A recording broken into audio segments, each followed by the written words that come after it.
make sure I smile because I've been getting really horrible thumbnail screenshots of myself at the beginning of the videos when I'm like, when I go to upload these videos. So good morning, everybody, and thank you for coming.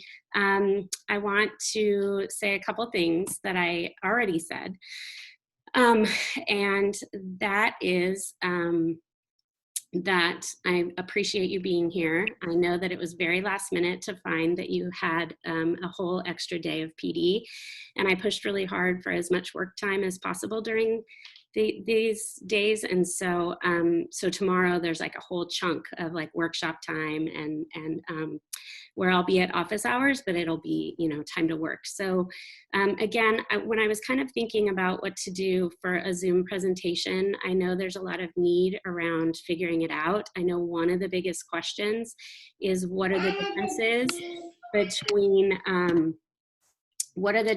between what we had in the spring and what our new upgrade is going to look like. And I have to be 100% upfront from the beginning and say that I'm not exactly sure.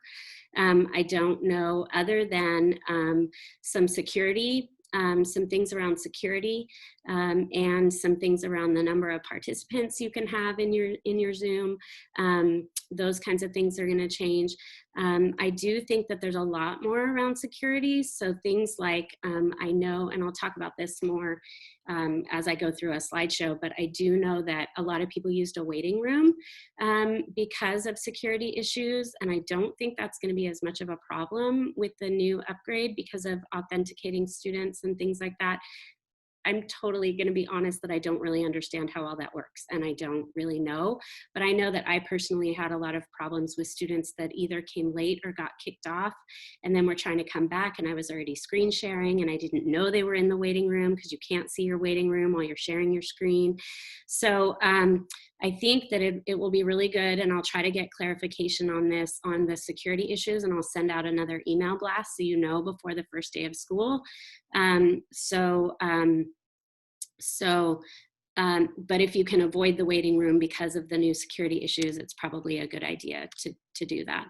And also there's a question about the upgrade. And I mean, I heard that it was in the works. Marie has had a really, really hard time with Zoom. I mean, I'm sure they're just, every ed tech company I think is just swamped, I would imagine. And so it took her a really long time, but as far as I know, I will get clarification on that as well. But last I heard it was in the works within, you know, I don't know, yesterday or the day before, it was like within the works within a couple days. So I think we're getting very close to that upgrade happening. So I'll just start with that. And then I'll just say again that my presentation is a little general, and that's because of a couple things. First of all, I don't consider myself to be like a Zoom expert. I don't even know that I know all the features and all the settings and all of that. I was kind of fudging my way through it as well. And so I didn't feel like I really had the knowledge to just like say, here are the settings you want to do. And I really think some of it is personal preference on how you want to manage your class through Zoom and what age level you're working with. I think it could be very different at TK, obviously, than it would be at 5th grade, and the kinds of things that kids can handle or that you want to give them the ability to do. So that's kind of why I left it a little bit general, and then I'm hoping to give you some time to chat in small groups about, you know, some of your ideas and your concerns and your thoughts around doing some of this stuff as well. So that's kind of where I'm at, and this will be recorded. It is being recorded, and I'm going to throw it on 2 places. All of our PD is on the page that it corresponds to. So there's a Zoom page on our website, and this will be posted there. And we also have a general YouTube channel where we're just putting all of our PD as a huge library. So you can look there as well. And I did want to take just a couple minutes because I have a lot of elementary teachers and just do a very, very quick tour of the website in case you haven't had a chance to look, and I wanted to point out a couple of my favorite parts, and so that if you didn't know these resources were there for you, I'm going to just show you a couple things, but I won't take too long with that, and then we'll jump into our discussion about Zoom. So here we go sharing, and I'm going to head over to the website. So the tech website we've been putting a lot of time into, and hopefully it's been a good resource for you already. And if it hasn't, I will drop the link in the chat before we go. But this website is hopefully growing along with all the resources that we're gathering. If you need us, this reach out button is where you can get to our form. I'd really love, if possible, if you could use this button to ask me questions. The more you can do that rather than just emails is really helpful for me, because I was added to every school's group kind of thing. So I'm getting every email you get that goes to Maroon staff or Ocean View staff or Cornell staff. I'm getting all of those from all 5 schools. So my inbox is getting a little bit crazy. And so, but I'm really good at checking the form responses. And so if you use this reach out form, it's probably going to get you an answer faster. And if I do see your email, please be patient if you get back an auto response that kind of says, please go through the form. I'm just trying to have stuff not get lost in my inbox. I would love it if people jumped in and used Slack more this year. It's a great place to chat with each other by grade level or overall, share things that are making you laugh, ask questions. So hopefully we can get that kind of going. This main page has lots of links to the different subpages. And if you are an expert in any of these things at your site, we're asking you to drop in your name and your site so that people can look at this list, look at all those experts already that are in there. And then, if I'm not available, or if you run into someone, you might find someone at your site that can help you. And then down at the bottom, we'll just be doing a weekly newsletter.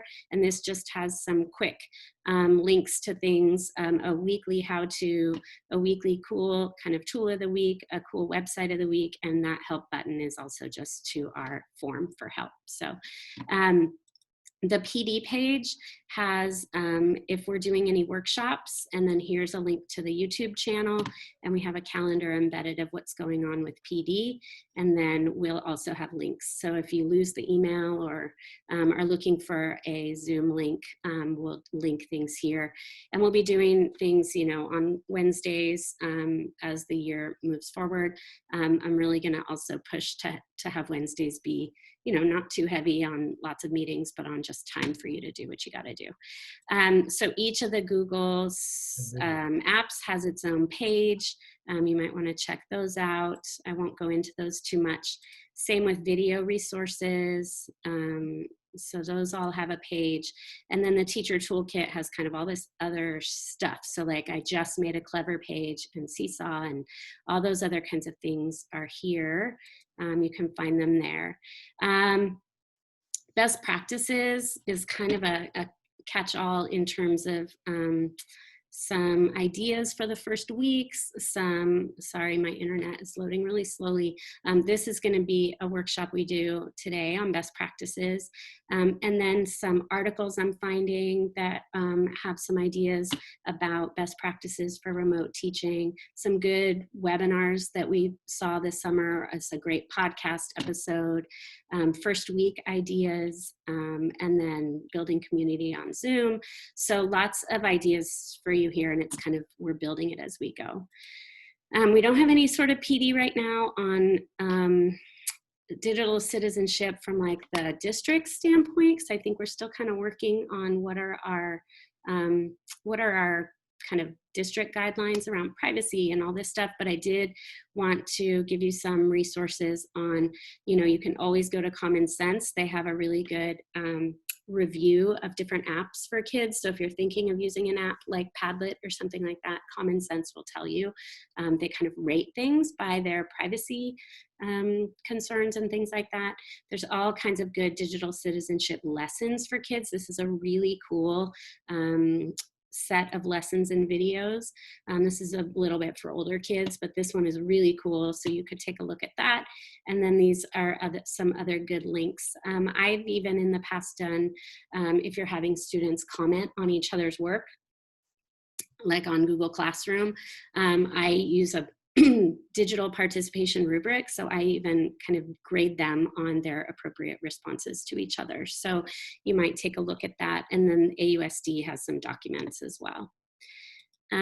There's on the anti-bias, anti-racist teaching page, and I have to be honest, this has been my favorite page this summer to work on. There's lots and lots of stuff on here. These are directly from Albany High students from their Instagram account, Black at Albany, and what they were posed with the question, what do you want to see as students in our district? This is really interesting and great to read. There's all kinds of good ABAR, anti-bias, anti-racist teaching work. These are some of the best videos I saw this summer from PBS. I know you're swamped right now, but when you have a little time, there's some really great stuff here. This is the forum we did last week. If you weren't able to attend, it's Marie's video, and then the note-taking pages where people jotted down their thoughts. Lots of book recommendations and curriculum ideas and support. This has an amazing new guide for teachers that I think a lot of people went to that webinar yesterday, and so I linked to their resources here. So lots and lots of stuff here. And then I also wanted to tell you two other things. In my classroom, I always did a weekly person you should know about. So I linked to that library of people here. Please feel free to grab and use these people in your own class if that's something you want to do as kind of a little weekly thing. And if you're interested in that, I'd be happy to talk to you more about how I use that. And then I also created a social justice word wall, and it has, I think, 99 words so far, just the word and the definition.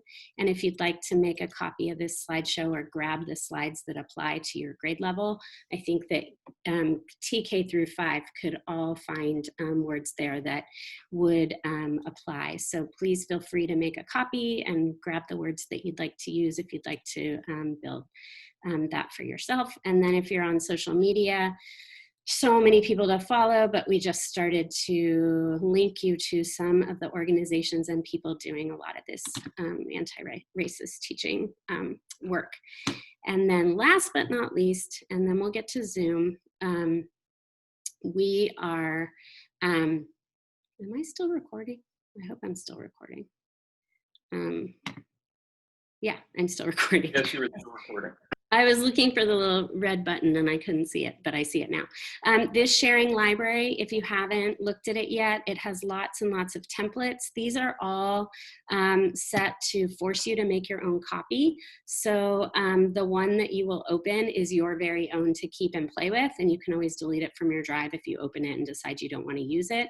But these are docs and spreadsheets and slideshows and things that are templates for doing things like making a simple brochure. So if you're doing a project, you might look here, and I'm just adding them as I go. There's some really cool stuff. This pixel art battleship thing is the coolest thing I've ever seen in my life.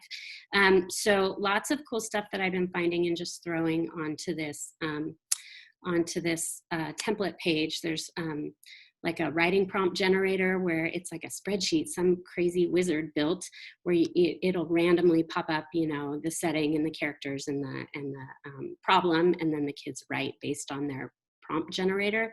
So lots of cool stuff here. And if you ever see something great that you think other people would benefit from, please use that same reach out button and it allows you to share a tip, and we're happy to keep updating this website. So so that is the website, my baby, that I've spent, you know, lots of time thinking about how hopefully it will be the most useful throughout the year. So that's that. And please feel free at the end, we can maybe do a little Q&A kind of question thing. I don't have anyone moderating the chat for me right now. So, so I'm going to just kind of present and then go to that at the end. I did drop this link. You could either type this in yourself, bit.ly/Zoom TK to 5, or I dropped the link directly into the chat button. I mean, chat, whatever it's called. the chat place. So this is the best resource guide that I've found for teachers on using Zoom. And so instead of me kind of going through all these steps, I really thought that the most effective thing to do was to drop this link for you here. The image links you itself. So if you just click on it, it's going to take you to this really comprehensive resource guide for teachers, and it has lots of tips and tricks you might want to read through.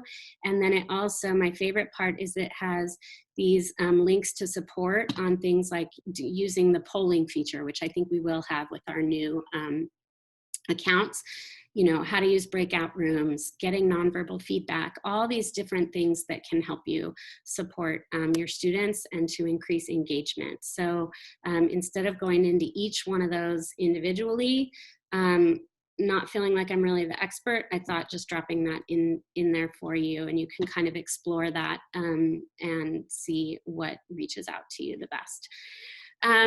I did want to just mention that I think especially if our settings are changing and allowing for more security, that one thing to consider, and that I would consider if I was teaching a class, and I definitely have set this up now for myself, and it's been very handy, is just to have a personal meeting room.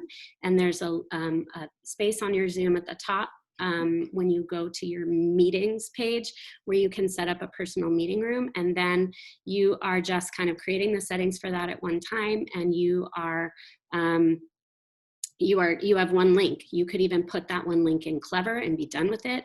I know that last year, every day I would update on my website what meetings I had and with who. So I had a 4th grade meeting, I had a 5th grade meeting, I had a small reading group meeting, and I was creating meetings for all those and then posting those links every day, and it took a lot of time.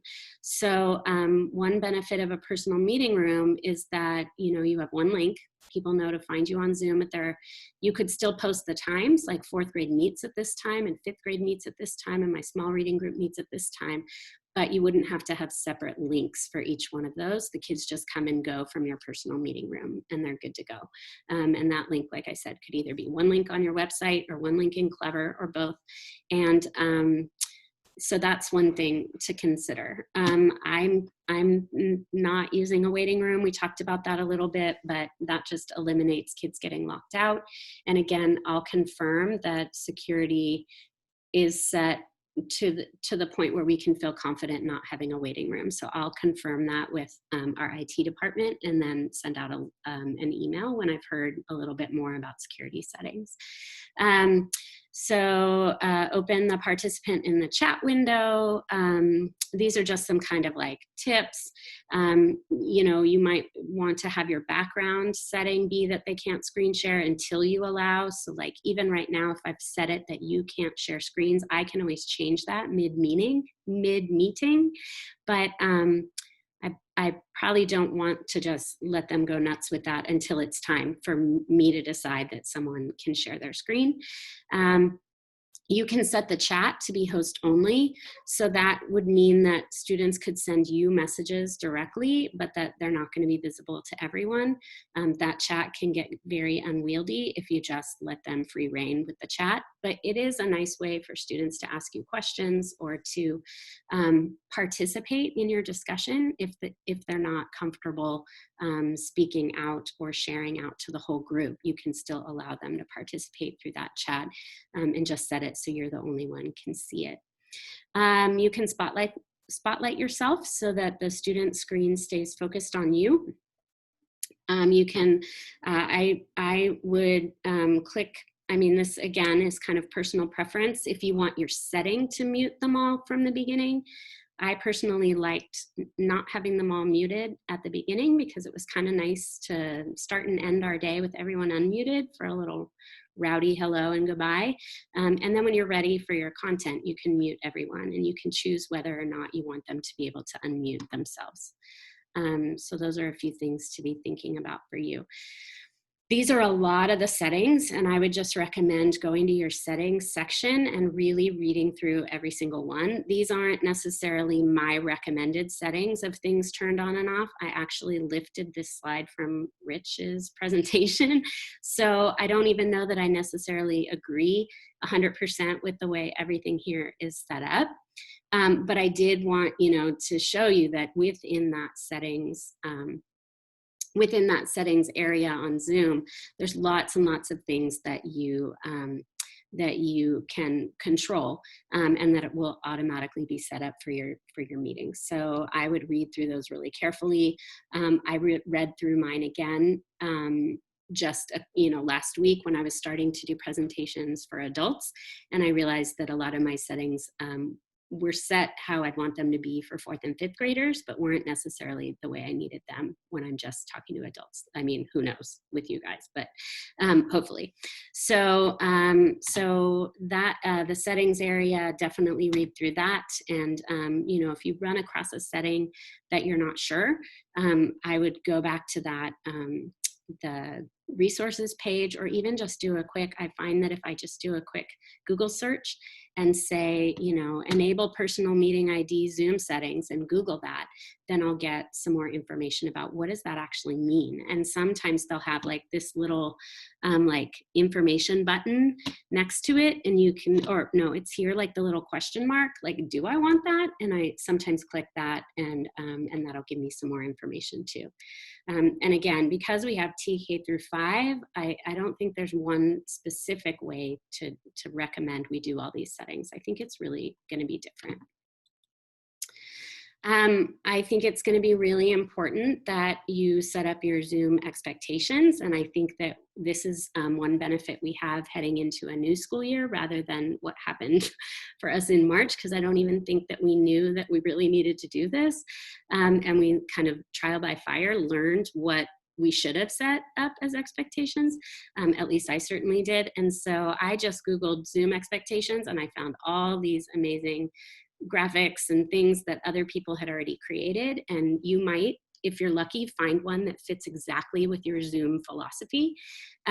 Or at least these might give you an idea of how you might want to set up expectations with your students. I do think that it is a good idea to have something visual like this that you really go over repeatedly for the first couple of weeks of school, and just remind your students of what your expectations are while they are on Zoom. And this is a little, my sister-in-law teaches 1st grade in Vacaville. They had to close school on the 3rd day because of the fires, but on day 1 and day 2, she was on Zoom with her kids. She had a really great first couple days, and she made these, she just found these online and printed them out and laminated them, and she had the kids practice mute and unmute over and over, and she said they were so good at it by the end of day 1. So so think about those kinds of things. And again, these are tools that we really need to explicitly teach our students and practice what our expectations are.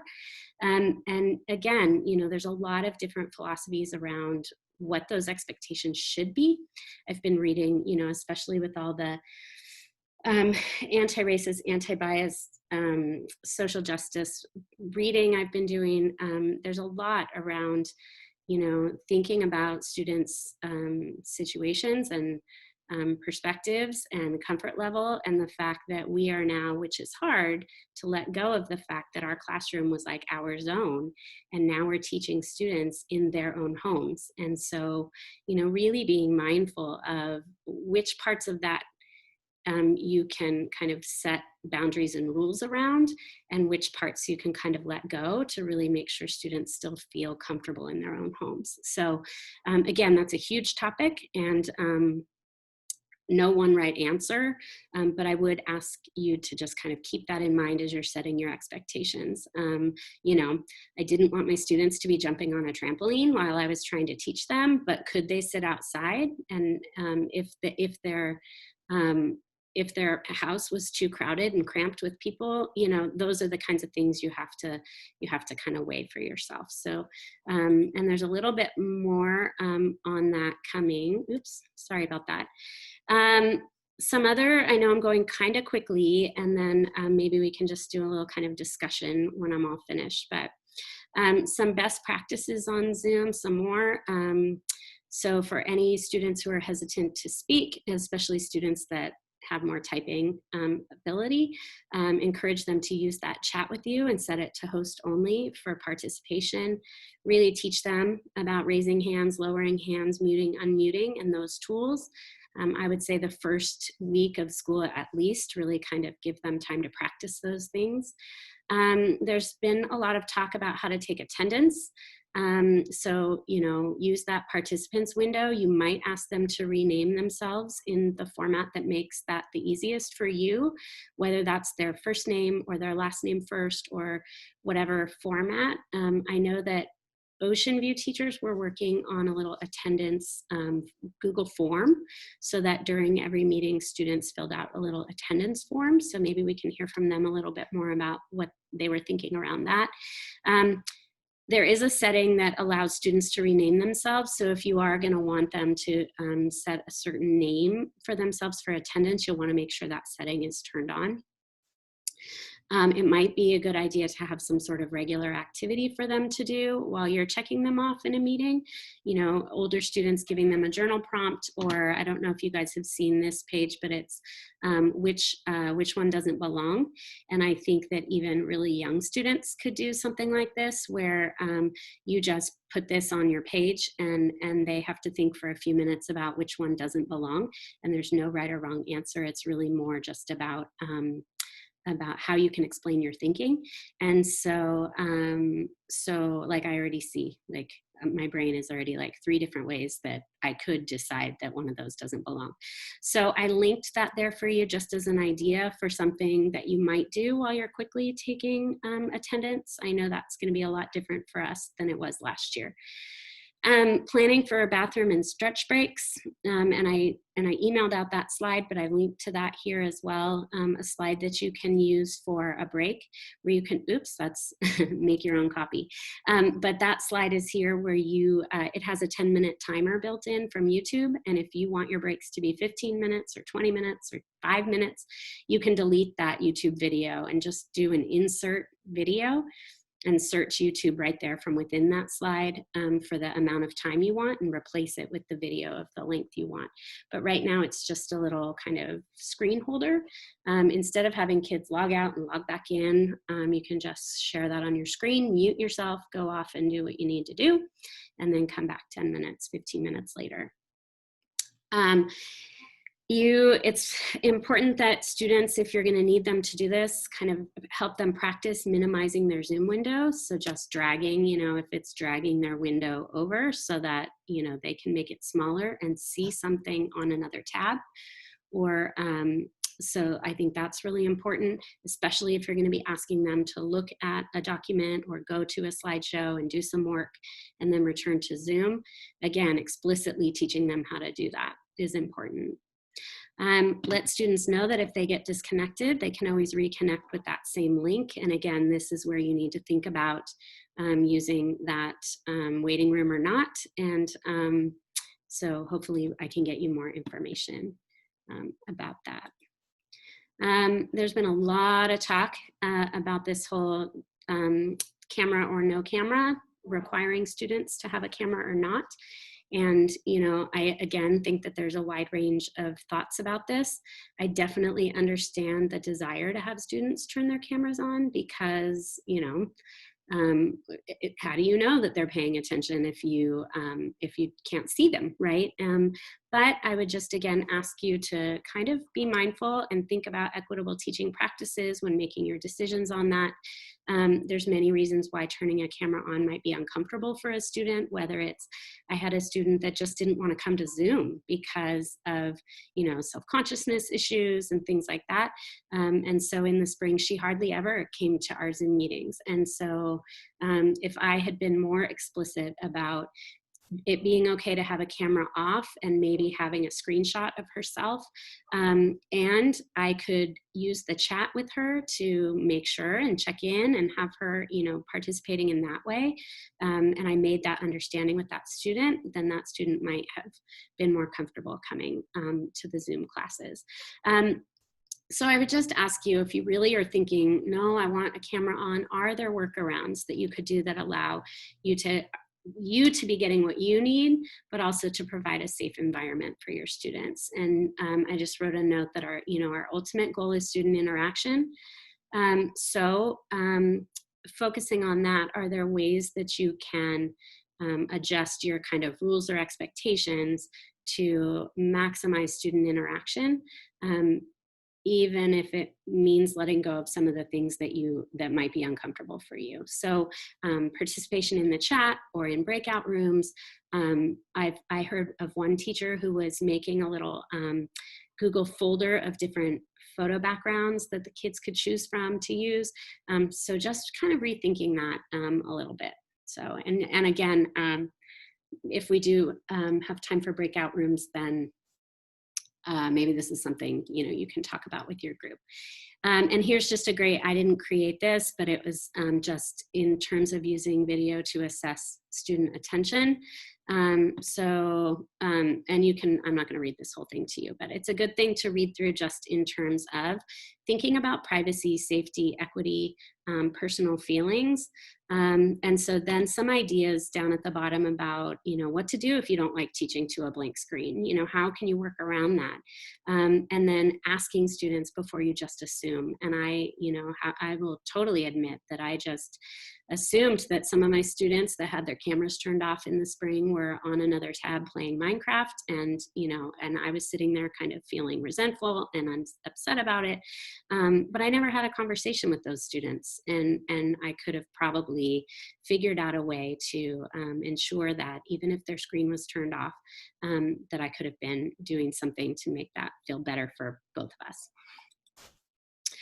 Your control bar, I just wanted to put these in here. I do think, polling will be turned on, so that can be an interesting new tool to use. The breakout rooms, if you haven't tried those. I have a good friend who does tech in West Contra Costa, and they used Google Meet last year, and so they're switching to Zoom. So she just got a whole bunch of friends together so that she could try it out. And so, that might be something you do if you haven't done breakout rooms yet. Grab your colleagues, grab your family or your friends, and just give it a try, and test things out a little bit on a safe audience before you're trying to do that with students. So I would just check out your toolbar, and most of what you need to manage your meeting is going to be here in this control bar that stays at the bottom of your screen. There's been tons of questions about dot cams, and I have to be really honest again, I don't have all the answers about dot cams. I did find out, and I know Marin's been having a really kind of extensive discussion about it, because some people got answers kind of that I hadn't heard, and that's that your dot cam should be able, if it's one of the newer ones, should be able to plug directly with a USB cable into your laptop. So that you can use it. And the older dot cams, it sounds like, do not. So I don't know if the district has, spare new ones sitting around. So that might be something to write a help desk ticket about if you have an older one. That's, since that's kind of a hardware issue, dot cam questions, I think I would write a help desk ticket for. But I did see, and I know those of you that attended Marika's Units of Study workshop, I heard she was, I don't know if this is where this came from, but that she was giving some tips on how to use your phone and use 2 cans of soup, and to kind of make a makeshift hack of a dot cam. So it's awkward and it's not ideal, but in a pinch and if you Google, dot cam hacks, there's all kinds of creative people that have done some amazing things to make it work. But again, help desk ticket if you are feeling like you want to check in about that.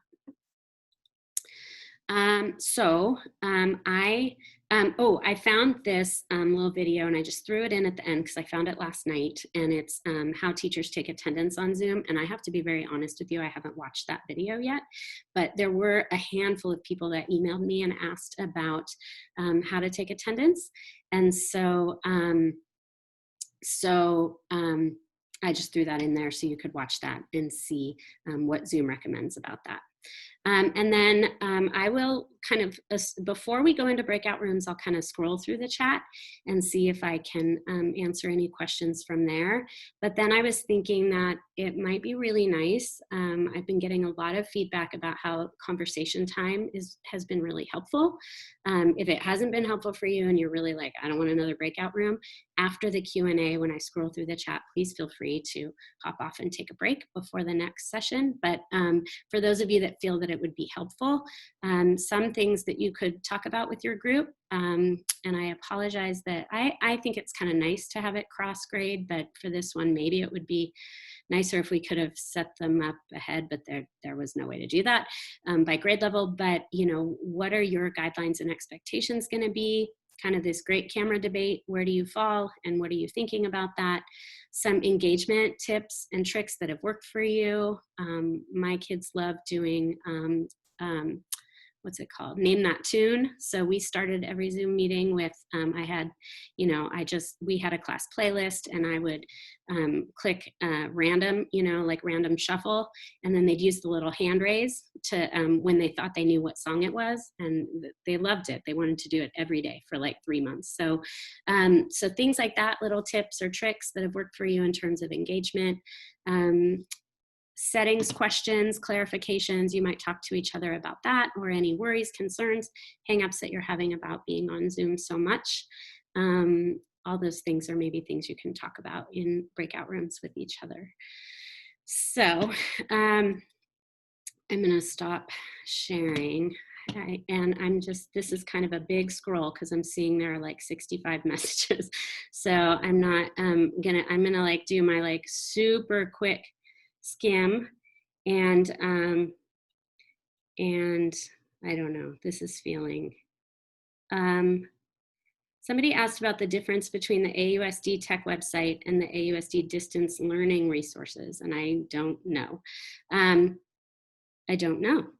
I don't. Referred to the last year one. Remember I asked you about this? Right. So I asked the district if they would replace, they actually put our website last spring in Clever.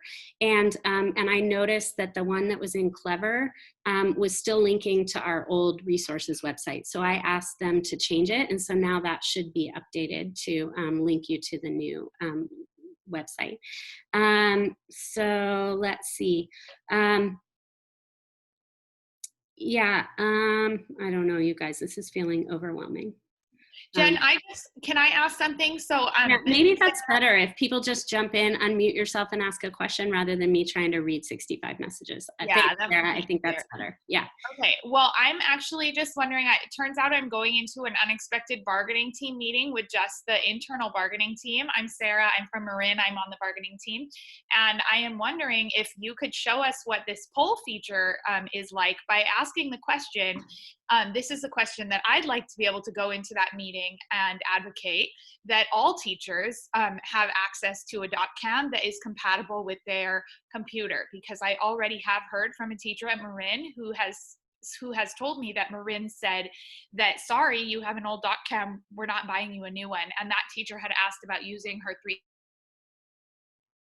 towards a .cam, but I really feel personally that when we're talking about hardware, there needs to be a level of equitable access. And so I'm wondering whether, by and large, with this 87 people here, do we feel that even at the elementary level, having access to a .cam that is able to be properly connected in a normal way without using soup cans is a right that everyone should be afforded? And if there was a way that you could quickly do that as a poll, Jen, I don't want to put you on the spot, but polls are really cool. And so it looks like yeah, so OB is having the same challenge. So I think I want to be able to go in while we're meeting anyway today and try to advocate for this. Totally. I really love that idea. So when I click polling right now, I'm just going to kind of describe to you guys what happened, just in case you want to do this with your class. And as much as possible, I'm trying to kind of model the things you might use with your class.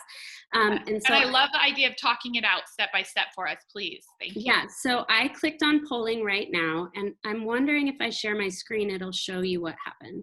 I'm going to just try that. And again, so can you guys see? So it took me to my separate meeting page in Zoom. because I hadn't set up the poll before the meeting started, it kind of took me externally to this page. So I'm gonna see if it'll just launch, if it'll launch right now. So I'm giving my question a title. Do you think that we should all have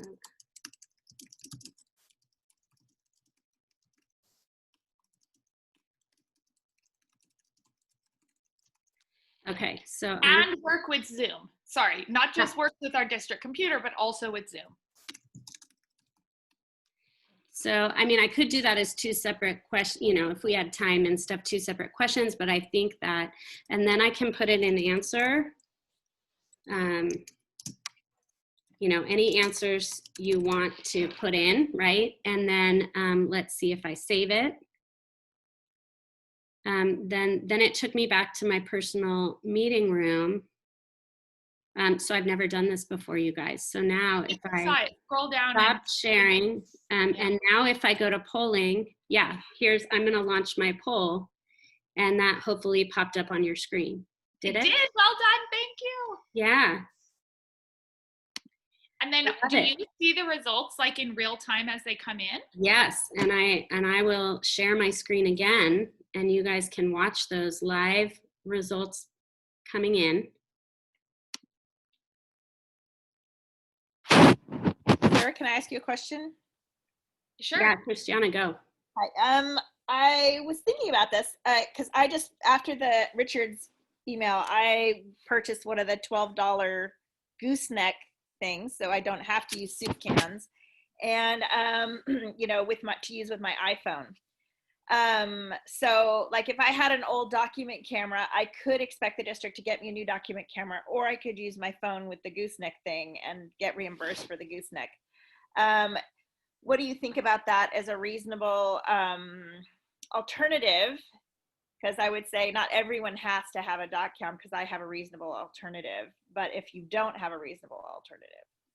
Can I say something about that? Sure. Because I have the gooseneck. I got the gooseneck and I used my iPhone and I was all excited, but unfortunately it does not give a crystal clear picture. So the music that I was wanting to show the kids, the words were blurry because the words were tiny. Now I don't know in a doc cam if it would have been more, if it would have been clearer. I have an iPhone 8. I thought I was going to ask Rich if I needed to update my phone, or anyway, it's a great idea because you just plug it right into your laptop and you just share your phone and you can use it as a doc cam, but it wasn't very clear. Thanks, Jeff. Thanks for doing that poll, Jen. Sure. Yeah. No, it was fun to try it out and to see how that worked. And it was so quick to get a pulse on how people feel. And just to go back to the previous speaker's question, I mean, sure, if you find a workaround that's working for you, I'm not advocating that the district purchase something for folks that don't want it. But if you are a person who says, you know, I'm not using my personal phone for the job, this maybe I'm using it for other purposes. Maybe I don't want to drain the battery. You know, there's so many reasons why I need this device to be my device. Until they buy me a device, this is my device. Sarah, and so that's an equity issue. It's an equity issue. It's not about which teacher has a good phone with a good focus. Oh, totally. That's exactly my point. But I guess I wanted to go back to maybe what I thought you were implying, which is like if a teacher has a workaround that they're comfortable with, it's totally fine for them to do that. But if they want a document cam, it looks like 91% of us feel that that should be made available to everyone. That was awesome. So you guys, there's a couple people using the hand raising thing. So I'm gonna go ahead and Christiana, did you have something else, or was that your previous? I have a lot of things as per usual. The one that I first wanted to ask is, so that old Albany resources, is that basically obsolete? We can delete that? Yes. Because it's been folded into the new one. Okay. Yes. Thank you. Yeah, sure.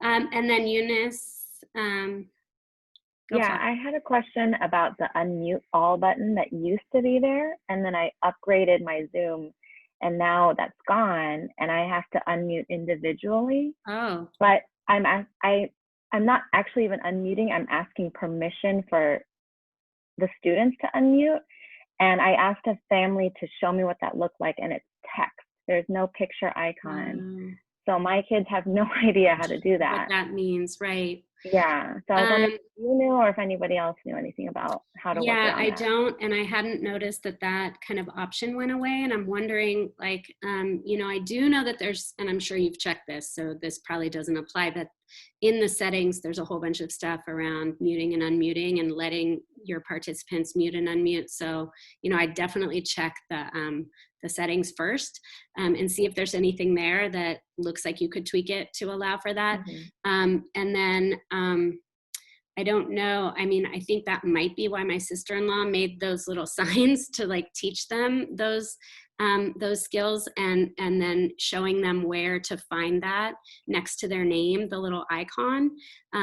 So that you're just kind of training them when you see that message pop up, even if you can't read it, you know that that means to mute and unmute. I don't, but I haven't seen that. And there's some people raising hands, so maybe someone else has, and I'll call on them. Thanks. Yeah. Let's see, Rochelle. Yeah, I was just I was playing with my Zoom because I have it open on my district computer and I'm on a different computer. But when I went to schedule my room 17 meeting to reoccur, it only allows me to reoccur until the middle of October. It doesn't allow it an endless reoccurring. So that's something that's different now than before. Interesting. And I don't know if you'll be able to extend it out, like when it comes close to extend it, or if you have to start a whole new meeting, which is you'll have to redo on your Clever page. So just an FYI. So I'm just jotting down a couple questions to ask IT, because maybe they know back end. So the muting issue, and then the recurring meeting. Right. And then the other thing I noticed also was that when I went to the settings, I went to automatically save the chat so that you had the record. And it said that I couldn't do that because the district already had set their certain settings and their district locked. And so I couldn't do that, record the chat automatically. Okay, so I'm going to also ask them for a list of what settings are locked by the district, and try to find that out too. Very helpful. It would also be helpful if they sent us a list of settings that they want us to always use that maybe not are locked, like they think are, or that you think are best, like a screenshot of what it looks like right now in this new format. Okay, I'll ask them that too. Yeah, sure. No, these are really good. Mimi? Good morning, everyone. I had some parents last spring who asked how they could add our regular Zoom meetings to their calendar. You know how when we invite people, it comes up. I guess we have to invite our whole group. Is that right? To enable them to add it to their Google? I think that when I get an invitation to a meeting, if I've been given the entire kind of invite, there's a little thing that allows me to add it to my calendar, and it'll say Outlook or Google Calendar, or, you know, and I can click that button. But I think you'd have to grab that entire invitation and send them the entire thing rather than just the link itself. Okay, that makes sense. Okay, thank you, Jen. Sure. Ms. Hodges. Yes. I wanted to know if you could cover again how to do an introductory template about yourself as a teacher, like your name and your favorites, today or when you can. Yeah, sure. You can email me about that, jgritman at AUSD. Feel free to email you. I have those, and I can just send you a template. Thank you. Yeah, feel free to. Okay. Sure. All right, you guys. So with 10 minutes left, is like 10 minutes with kind of a smaller group you can just give me a thumbs up if you think that sounds like something helpful, or do you want to just stay here all together and keep asking questions? I'm kind of good with either one. How about hold up one finger for breakout rooms and 2 fingers for stay here all together?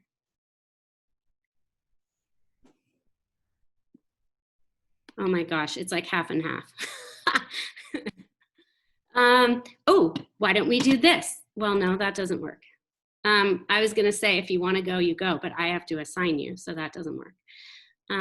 Okay. And can I just jump in real quick? It seems like a lot of the recent chats are about the accounts, and like, so last year I barely used Zoom at all because I was being told by special ed that it wasn't district supported and that I should really only be using Google Meet. So I can't remember if I ever even tried to set up one of the free accounts. And if I did, I probably don't know the password. So should I be like trying to get that all going on my end so that it will then get upgraded? Or if a teacher, and then there's, I'm sure, first time teachers who weren't teaching last year in the district. So are these Right. Zoom accounts being set up by the district? So your district email is attached to these Zoom accounts. So if you go to Zoom and you create your account with your AUSD email, you log in with your AUSD email, even if you do it now and it's not upgraded yet, when those upgrades happen, it will roll over because it's attached to your email address. So you can go in and start playing around now, and then we'll find out, you know, for sure what's the hard date that these changes are made for everybody. It sounded like maybe, Rochelle, that you're saying that changes have already been made, and that they're— Yeah, and they actually pre-assigned a password too, a passcode. Okay, so yeah, I would say you should just go log in, and it should be good to go.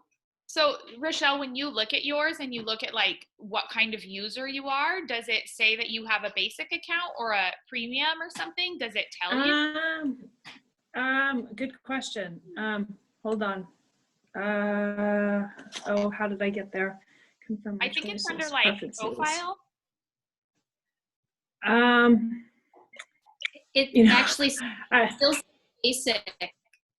I'm Still says looking basic. at my account right. It still says basic. Okay, so I'll also try to find You know out. what, I had to, Okay. so it's interesting because when I went onto my computer, the Zoom icon was no longer on my screen thing. What's that called at the bottom? And then I had to find it as one of the things on my computer, and then I had to sign in again. And that's when it seemed to have changed, but all my old meetings were there from last year.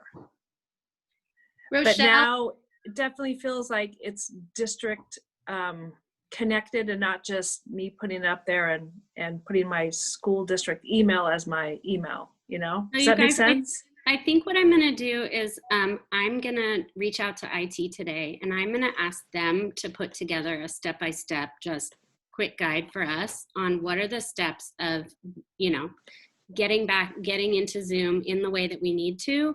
And I'll also ask some of these questions so that maybe they can address them when they reach out to everybody. But I do feel like some of this needs to be coming from the people that are getting this all set up for us. So Yeah. so I'm going to ask them to do that today and see if I can get someone to do that. And I'll talk to Marie too, because she's, you know, kind of behind the scenes around all this as well. And I think for these last 5 minutes, there were enough people that wanted to at least check in a little bit with some other people. And I don't think our next session starts until 10:45. So I'm going to just quickly make breakout rooms. If you want to stay to join one, that's awesome. And if you want to hop off at this point, maybe you can within the next 60 seconds or so. And if you do want to chat with a few people about kind of Zoom expectations, Zoom rules, Zoom settings, all that kind of stuff, you're welcome to stay on. Does that sound okay? Awesome. So I'm going to stop